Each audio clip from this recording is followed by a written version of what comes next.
आजच्या या जिल्हा परिषद पंचायत समितीच्या प्रचाराच्या निमित्तानं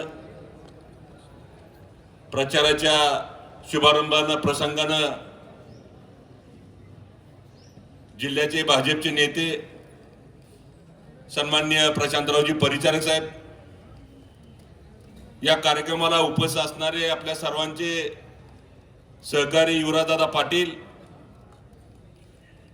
आणि उपस्थित सर्व जिल्हा परिषद पंचायत समितीचे सर्व उमेदवार,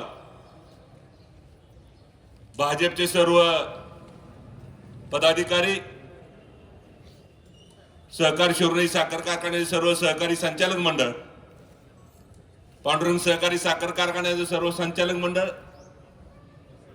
सर्व दोन्ही परिवारातील सर्व ज्येष्ठ पदाधिकारी, बंधू भगिनी आणि तरुण युवक मित्रांनो, आज आपण रांजणी या ठिकाणाहून महादेवाचं दर्शन घेऊन आपण प्रचाराचा शुभारंभ केलेला आहे. आणि या प्रचाराच्या शुभारंभ प्रसंगानं बऱ्याच जणांची भाषणं झाली आणि म्हणून आपल्याला सर्वांना एक विनंती करायची आहे की ह्या वेळेची जिल्हा परिषद पंचायत समिती गेल्या महिन्यापासून मी आणि परिचारक साहेब आम्ही कॉन्टॅक्ट मध्ये होतो की आमचे व्हाईस चेअरमन भारतनाना असतील, शहाजी साळुंके असतील, तालुका अध्यक्ष आमचे अनिल नागटिळक असतील आणि प्रशांतरावची टीम, त्यांची टीम, मला वाटतं भगवानराव चौगुले आणि आमचे तानाजीराव वाघमोडे ही टीम असेल, यांच्याबरोबर चर्चेची विचाराची देवाणघेवाण झाली. आणि मग आपण महायुतीच्या माध्यमातून आपण सर्वजण मिळून महायुती करूया आणि कुठल्या जागा कशा सोडवायच्या या पद्धतीने आम्ही सर्वांनी निर्णय बऱ्यापैकी फायनलला आणला. मी आमच्या पक्षाच्या वतीनं पक्षाचे राज्याचे अध्यक्ष आदरणीय तटकरे साहेबांच्या कानावर टाकलं. नंतर आदरणीय राज्याचे उपमुख्यमंत्री अजितदादा पवार साहेबांच्या कानावर टाकलं आणि त्या निमित्तानं आपण राष्ट्रवादी या चिन्हावर काही ठराविक ठिकाणी उमेदवार अर्ज भरले. आणि मग गेल्या 2 दिवसापूर्वी घडामोडी झाल्या आणि मग सगळ्या गोष्टी आमच्यापर्यंत आल्या आणि आम्ही सर्व महायुतीच्या माध्यमातून पुढे चाललो होतो.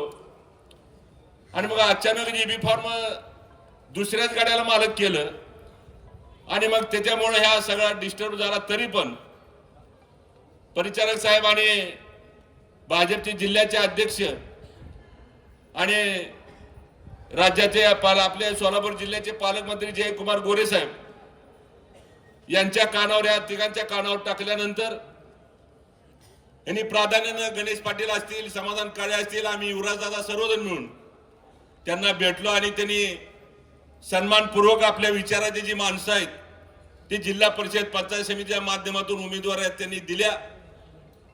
आणि त्यांनी एवढंच सांगितलं आपल्याला कमळ घ्यावं लागेल. तर कमळ जिंदाबाद आपल्याला करावं लागेल इथनं पुढं. कारण मगाशी मारुतीदादा भोसले आमचे ज्येष्ठ सहकारी आदरणीय दादा बोलले, कारण हा तालुका एक वेगळ्या विचाराचा आहे, एक वेगळा वारसा ह्या तालुक्याला आहे. कारण मोठे मालक असतील, आदरणीय यशवंतभाऊ असतील, आदरणीय दादा असतील, आदरणीय भारतनाना बालके असतील, राजूबापू पाटील असतील, या विचाराच्या माध्यमातून आपण सर्वजण मिळून पुढे चाललेलो आहे. आणि त्यांचे विचार घेऊन आपल्याला पुढे जायचं असेल तर ह्या लोकांनी फक्त तालुक्याचा विकासच बघितला आणि मग त्याच माध्यमातून आम्ही सुद्धा तीच भूमिका आपण करण्याची जबाबदारीने भान ठेवून या तालुक्याचा विकास झाला पाहिजे. पुढची माणसं बसले त्यांचा विकास झाला पाहिजे, ग्रामीण भागातले सर्व प्रश्न मार्गी लागले पाहिजे. ह्या विचारानं आपल्याला सर्वांना आम्ही सगळेजण एकत्र आलेलो आहे.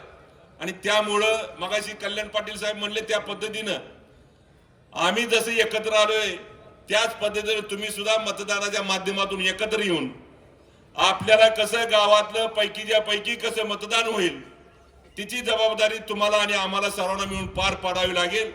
आणि मग आपल्याला राहिलेला जिल्ह्याचा विकास सगळे जिल्हा परिषदेचे 8च्या 8 उमेदवार आणि पंचायत समितीचे 16च्या 16 उमेदवार हे आता कमळाच्या चिन्हावर आहेत.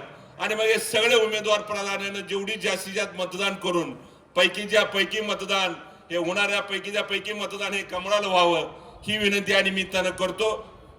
आणि बराच वेळ ही सभा चालू आहे, जास्त वेळ न बोलता आपल्याला मतदान करून आशीर्वाद स्वरूपी मतदानाच्या माध्यमातून आपले सर्व जिल्हा परिषद पंचायत समिती उमेदवारांना संधी द्यावी एवढीच विनंती या निमित्तानं करतो आणि मी थांबतो। जय हिंद, जय महाराष्ट्र।